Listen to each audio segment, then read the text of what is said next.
والصلاة والسلام على أشرف الأنبياء والمرسلين أما بعد فأعوذ بالله من الشيطان الرجيم قل جاء الحق وزهق الباطل إن الباطل كان زهوقا. عزتمندو محترمو مسلمانانو ورونو او تمام د علاقې کشرانو مشرانو ورونو دغسې مجالس او دغسې محفلونه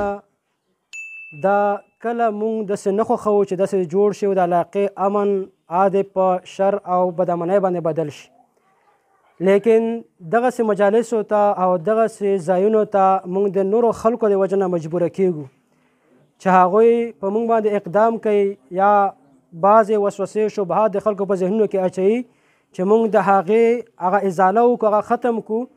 او د مونږ د تمامو مسلمانانو په مابین کې سره مینه محبت او الفت برقرار پاتې شي. چونکې تاسو ته دا خبره معلومه ده چې په رمضان کې دلته کې یو مولانا صاحب د دغه دیوبندي حضرات له طرفه هغه دغه شان خلک را جمع کړي وو او هغوی ته دغه کتابونه پیش کول او دا خبره ورته کوله چې د امام پسې فاتحه ویل دا نشته دی او دارنګه خلکو مابین کې یو شر او فساد جوړ کړو چې د هغې د وجې نه نن ډېر سپینګیري او ډېر مشران ځوانان او دارنګه عزتمند خلک هغه په تکلیف شو. موږ د هغې دپاره راغلي یو کومه چې هغه دعوا جوابداوه لیکلې وه د یو عمیق کس سره او دغه د مناظرې د محفل یې جوړ کړی و، خو موږ چونکې د حکومت د وجې نه چې هغوی دا خبره ختمه کړه چې مناظره به نه کېږي، هغوی موږ ته ویلو چې موږ د هر څه ذمهوار یو، د امن ذمهوار یو او دارنګه د حکومت نه موږ اجازت راخسته دی، لیکن هغه خبره د هغوی دروغ ووته، حکومت یې په هغې باندې نه خبر کړی او هغوی نه اجازت نه راخستی. چونکې دا مونځ چې کوم د عزتمندو دا یو مهم عبادت دی او دارنګه د ټول نه اول به د قیامت کې د دې باره کې موږ او تاسو نه تپوس کېږي او د کوم انسان چې مونځ صحیح و د به نور اعمال او وروسته حالات به د برابر شي او که مونځ یې خراب و نو دا انسان تواني دی او دارنګه نقصان کې مسله دا وه. عزتمندو توجه غواړم چې آیا د سورة الفاتحې نه بغیر مونځ کېږي او که نه کېږي؟ دې باره کې الحمدلله تقریبا چې 18 دلایل صرف په دې موضوع باندې چې لا صلاة لمن لم یقرأ بفاتحة الکتاب د مونږ او تاسو خوږ نبی صلی الله علیه وسلم فرمایلی دی چا چې په مونځ کې فاتحه او نه ویله د تن مونځ نه کېږي. دا چې کم دی صحیح البخاري کې دا روایت موجود دی، صحیح مسلم کې موجود دی، په 3 ځایونو کې دارنګه صحیح نسائی کې 2 ځایه موجود دی، ترمذي ابن ماجه مسند احمد دارقطني 2 ځایه، سنن کبرا کې 2 ځایه، صحیح ابن خزیمه دارنګه سنن دارمي مسند حمیدي ابن حبان او جزء القرات د امام بخاري. په دغه کتابونو کې 18 سندونو باندې سره موږ د حدیث را نقل کړی د خلکو دپاره چې هغوی اطمینان وشي چې دا حدیث د رسول الله صلی الله علیه وسلم دی هغه فرمایل چې فاتحې نه بغیر مونځ نه کېږي. د دې حدیث چې کم راوي دی مطلب دا حدیث کم صحابي نقل کړی دی د هغه نوم دی عباده بن صامت رضی الله تعالی عنه. د هغه باره کې دا خبره واورو چې هغه د دې حدیث څه معنی کړی او دې باره کې به مونږ د دغه علماء احناف د کتابونو نه تاسو ته حواله پیش کړو چې آیا عباده بن صامت رضی الله تعالی عنه د دې روایت څه معنی کوي. په دې روایت مونږ ښه پوهیږو که نه صحابه کرام پرې ښه پوهېدل او دې دپاره دغه صحابي قول نقل کوو چې په دې کتاب کې مولانا رشید اشرف سیفی درس ترمذی جلد 2 د هغې په حاشیه کې دیوبندی د هغې په حاشیه کې لیکي و راوی حدیث کی تفسیر دوسری تفسیروں کے مقابلہ میں راجح ہوتی ہے. دا حدیث چې کم راوي هغه چې کم تفسیر وکړي او د دې حدیث کومه معنا ذکر کړي هغه معنا هغه تفسیر د نورو په نسبت باندې راجح وي او غوره وي. اوس په وګورو چې دغه عباده بن صامت رضی الله تعالی عنه د دې حدیث څه معنا کوي. نو دې باره کې دغه کتاب تقریر ترمذی د مصنف ته حسین احمد مدنی صاحب او د دې صفحه نمبر 444 دې کې فرمایي تو روایت عبادہ بن صامت رضی اللہ عنہ اور روایت ابو ہریرہ اور ان کے فتویٰ کی وجہ سے اکثر صحابہ اور تابعین قرات خلف الامام کے قائل ہے. عبادہ بن صامت رضی اللہ تعالی عنہ خپل او دارنګ ابو هريره او اکثر صحابه کرام او تابعین دا چې کوم فاتحې د فاتحې د امام نه وروسته د هغې قایل وو. دغه رنګه د دوی یو بل عالم چې د هغه نوم دی شیخ الحدیث حضرت مولانا محمد سرفراز صفدر صاحب د یو کتاب لیکلی احسن الکلام فی ترک القرات خلف الامام او د دې په صفحه باندې صفحه نمبر 580 باندې فرمائی وہ بہرحال یہ بالکل صحیح بات ہے کہ حضرت عبادہ رضی اللہ تعالی عنہ امام کے پیچھے سورت فاتحہ پڑھنے کے قائل تھے اور ان کی یہی تحقیق اور یہی مسلک و مذہب تھا. عبادہ بن صامت رضی اللہ تعالی عنہ بارک فرمائی چې د هغه همدا مذهب و همدا مسلک و همدا تحقیق و چې د امام نه وروسته به مقتدي فاتحه سورت فاتحه لولي. دارنګه رسول اکرم صلی الله علیه وسلم کا طریقہ نماز د هغې مصنف ته مولانا مفتی جمیل احمد نظیری صاحب دا د دیوبندیانو کتاب دی. هغه هم فرمایي په خپل کتاب صفحه نمبر 141 کې گویا حضرت عبادہ بن صامت رضی اللہ تعالی عنہ لا صلاة الا بقراءت فاتحة الکتاب یعنی صورت فاتحہ کے بغیر نماز نہیں کو امام و مقتدی دونوں کے لیے عام سمجھتے تھے. عبادہ بن صامت رضی اللہ تعالی عنہ دک روایت د امام او مقتدی د دواړو د پاره عام ګڼلو چې د مقتدی او د امام چې کله فاتحه ونه وي د هغه مونځ نه کیږي. نو عزتمند دغه صحیح روایت د 18 کتابونو نه په مختلفو سندونو باندې موږ نقل کو او د دې تفسیر د دغه راوي د عبادة بن صامت رضی الله عنه رسول الله صلی الله علیه صحابي نه بیان کو. د احناف علماء کرامو د کتابونو نه چې هغوی دا ویلي چې دا صحابي د دې حدیث نه دغه مطلب اخیستی چې مقتدي او د امام بغیر د فاتحې نه مونځ نه کیږي. او دې نه علاوه خاص روایتونه په دې معنا باندې چې د مقتدي مونځ بغیر د فاتحې نه کیږي. تقریبا دا ټول دلایل مونږ 55 دې وخت کې د لږ وخت کې تیار کړو 55 دلایل چې په دې کې 18 د نور او باقایا تقریبا 48 یا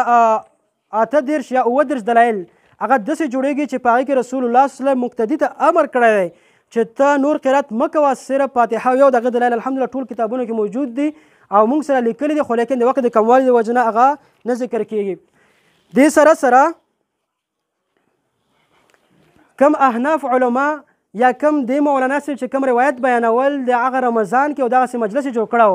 د هغې حقیقت ورونو هغه ډېره تشریح غواړي خو په لنډو الفاظو کې د دوی کتاب التعلیق الممجد د امام عبدالحی لکنوی صاحب چې د دوی د کور عالم دی هغه فرمایي په صفحه نمبر 101 باندې ولم يرد في حديث مرفوع صحيح النهي عن قراءة الفاتحة خلف الإمام وكل ما ذكروه مرفوعا فيه إما لا أصل له وإما لا يصح. و د کم چې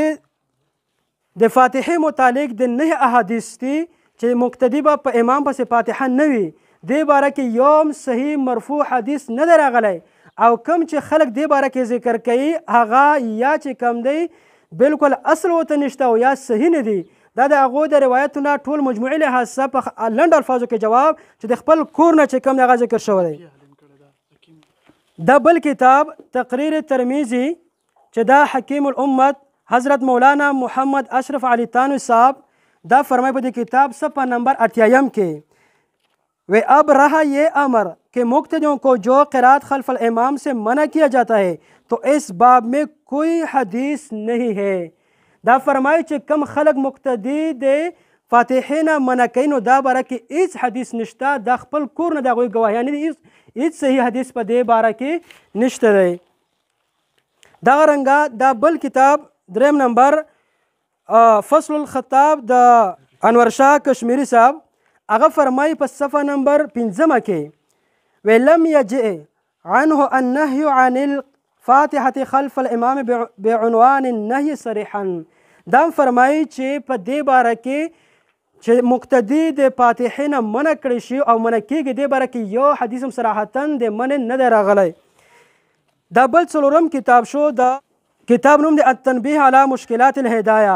دا ابن ابي العز الحنفي رحمه الله دا جلد دویم صفحه نمبر 2 598 دا فرمایي لأنه لم يرد نهي ولا وعيد لمن قرأ في حال المخافة الإمام وما ورد من النهي والوعيد المطلق لم يثبت منه شيء. دا فرمایي چې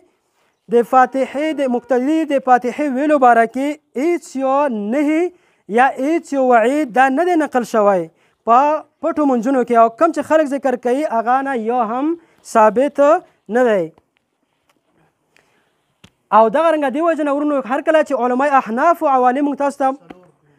څلور چې کوم ذکر کې د مختصر طور باندې چې هغوی خپله دې خبرې اقرار کړی دی چې یو حدیث صحیح کې هم د فاتحې منع د مقتدي دپاره د امام نه وروستو دا بالکل نه ده نقل شوی. څوک چې دې باره کې کوم روایت ذکر کوي هغې لپاره یا هېڅ حسن نشته یا بالکل هغه صحیح نه دی، ضعیف دی. او دې وجه نه علماء احناف فرمایي په هغوی کې دا کتاب د مجموعة الرسائل په دې کې یوه رساله امام الکلام په نوم باندې عبدالحی لکنوي صاحب نقل کړی دی، او په دې کې د شاه عبدالرحیم چې دې ته مجتهد په د امام ابو حنیفه مذهب کې ویلی کېږي هغه فرمایي په صفحه نمبر 39 باندې وی که چېرته د قیامت په ورځ باندې د ما په خوله کې د اور سکروټه واچولی شي دا ما ته ډېره محبوبه او د دې نه چې ما ته دا وویلی شي چې لا صلاة لک د تا مونځ نه دی شوی. مطلب که په فاتحې لوستلو سره یا د امام نه وروستو قرات کولو سره ما خلک په دې باندې یاروي چې ضعیف حدیث دی چې تا په خوله کې بس کروټه د اور واچولی شي، وی هغه ما ته خوښه ده، خو دا ما ته نه خوښېږي چې قیامت کې ما ته وویلی شي چې تا مونځ نه دی شوی ځکه چې تا په دې کې فاتحه نه ده لوستلې. دغه رنګه دې سره ورونو دا خلک چې کوم هغه آیات کریمه د قرآن پیش کوي حدیثو باره کې خو تاسو واورېدل چې خپله د دې علماء احنافو دا اقرار کړه چې دې باره کې هېڅ صحیح حدیث نشته دی. کوم د قرآن کریم آیات چې پیش کوي اعوذ بالله من الشیطان الرجیم واذا قرئ القرآن فاستمعوا له وانصتوا لعلکم ترحمون. نو دې باره کې ورونو ملفوظات حکیم الامت اشرف علي تانوي صاحب دا د دوی خپل عالم د هغه د آیت کریمه باره کې فرمایي دا د تبلیغ باره کې حمل کړی شوی د هغه مقصد دی او د مونځ سره د دې تعلق نشته، دا خپله د خپل کور نه د هغوی ګواهي. بل دا دی د دوی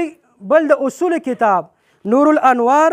دا د دې مصنف دی ملا جیون صاحب هغه چې کوم دی په صفحه نمبر 193 کې قاعده ذکر کوي لأن الآیتین اذا تعارضتا تساقطتا. وی کله چې د دوه آیتونو مابین کې تعارض راشي، تعارض مطلب دا چې د یو آیات یو مسله ثابته او بل آیات نه د هغې خلاف مسله ثابته کړي، موږ به دې وخت کې څه کوو؟ دوی دا قاعده یې خوښه چې دې وخت کې به دا دواړه آیتونه غورځوو او په دې باندې به هم عمل نه کوو. بیا دې دپاره مثال راوړی دی واذا قرئ القرآن فاستمعوا له وانصتوا تر اخره پورې. او دغه رنګه دا آیات چې الله تعالی فرمایي چې فقرؤوا ما تیسر من القرآن، د یو آیات کې الله وي چې تاسو وایو د بل آیات کې چې تاسو غوږ کېږدو، نو دواړو کې تعارض شو، لهذا دا چې کوم دی مونږ ساقط کو په د یو آیات په هم عمل نه کېږي. نو دا آیات پیش کول د دې دپاره چې مقتدي په فاتحه نه وي د اول د خپلو اصولو خلاف کول دی. دا آیات دوی د خپلو اصولو په رڼا کې دا غورځولی دی، په دې به عمل نه کړي، دا یو غلط اصول دی خوستی دی. نو دا دغه رنګه دا یو بل کتاب دی مولانا مفتی شفیع صاحب دا یو کتاب لیکلی مجالس حکیم الامت، په هغې کې دا فرمایي د اشرف علی تانوی رحم الله بارہ کې هغه فرمایي حضرت نے فرمایا کہ جب میں کانفور میں حدیث پڑھاتا تھا تو میرے دل میں فاتحہ خلف الامام پڑھنے کی ترجیح قائم ہو گئی، چنانچہ اس پر عمل بھی شروع کر دیا، مگر اپنے کسی عیب و ثواب کو اپنے بزرگوں سے چھپانا مجھے کبھی پسند نہیں تھا، اس لیے یہ واقعہ خط میں حضرت گنگوہی صاحب کو لکھ کر بھیج دیا۔ اس کے جواب میں حضرت نے مجھے کچھ نہیں فرمایا، مگر چند روز ہی گزرے تھے پھر خود بخود دل میں فاتحہ خلف الامام کی ترجیح قائم ہو گئی اور اس کے مطابق عمل کرنے لگا۔ اس کی بھی اطلاع حضرت گنگوہی صاحب کو کر دی، آپ نے اس پر بھی کچھ نہیں فرمایا۔ دا فرمایي کله چې ما په کانفور کې حدیث پڑھاول د هغه حدیثو د لوستلو د وجه نه د ما دا ذهن جوړ شو چې د امام نه وروسته د فاتحه لوستل پکار دي، او دا خبره ما خپل بزرګ ګنګوهي صاحب ته هم ذکر کړه، هغه ما ته هېڅ ونه زه یې منع نه کړم. نو ګوره کم انسان چې احادیثو سره تعلق جوړ شي او د رسول الله صلی الله احادیث پړاو کړي، هغه ته به دا خبره واضحه معلومه شي چې مقتدي دپاره په امام پسې فاتحه لوستل پکار دي، ځکه چې د الله رسول صلی فرمایلی دي چې د دې تن مونځ نه کوي کوم انسان چې فاتحه ونه وي دغه نه بغیر مونځ نه کېږي. دې باره کې عزتمندو نور هم ډېرې زیاتې حوالې د موږ سره شته، کتابونه موږ راوړي وو او موږ د دغه ارمان کړی و چې دغه خلک د موږ سره کینی چې دود کا دود او پانی کا پانی هغه حقیقت خلکو ته ښکاره شي، چې کم په بهر مجلسونو کې، په جوماتونو کې، په حجرو کې، په تمام رمضان کې د خلونه زګونه غورځوي او جوشونه وهي او قسمه قسم چیلنجونه خلکو ته ورکوي. لیکن د دې حقیقت تاسو وکتو چې کله د مناظرې او د مخامخ کېدو موقع راشي، دوی د هغې نه د بچاو دپاره قسمه قسم حربي بیا دوی اختیاروي. عزتمندو ورونو تاسو دا حقیقت معلوم شو، موږ حاضر شوي یو. چیلنج هغوی طرف نه، بیان اول هغوی کړی دی، اقدام هغوی کړی دی، عالم هغوی راوستلی دی، هغه چې کوم دی رد کړی دی په اهل حدیثو او دارنګه په اشاعت پنجپیر والا باندې. لیکن کله چې موږ خپله دفاع کوله او دا مجلس جوړ شو، لیکن هغوی دې ته بیا هم تیار نه شو. نو د دې خبرې بار بار موږ تاسو ته دا مبارکباد او زیر او بشارت درکو چې انشاءالله د قرآن او د سنت دا کوم مسلک چې دی او کوم مذهب او کوم منهج چې دی دا به ورځ په ورځ ترقي کوي. که دا خلک هر څومره د هغې دباو کولو غواړي، عزتمندو دا حق دی، دا دباویږي نه، دا روکاویږي نه، دا به مخ په وړاندې مزل کوي. عزتمندو ورونو او که دوی هر څومره خپل کوششونه وکړي، دوی کوششونه ناکام دي. الحمدلله کم چې سنجیده خلک دي او د عقل او د پوهې اولا انسانان دي او د خپل آخرت غم او فکر وساتئ، انشاءالله هغه به خپل منځونه کلم برباد نه کړي او د خپل نبي خبره به کلم ونه غورځوي صلی الله علیه وسلم او په خپلو منځونو کې فاتحه ویل شروع کړي. لهذا موږ هر کلم تیارو، کلم چې دوی موږ له چیلنج راکړي، کلم چې دوی چې کم دی مونږ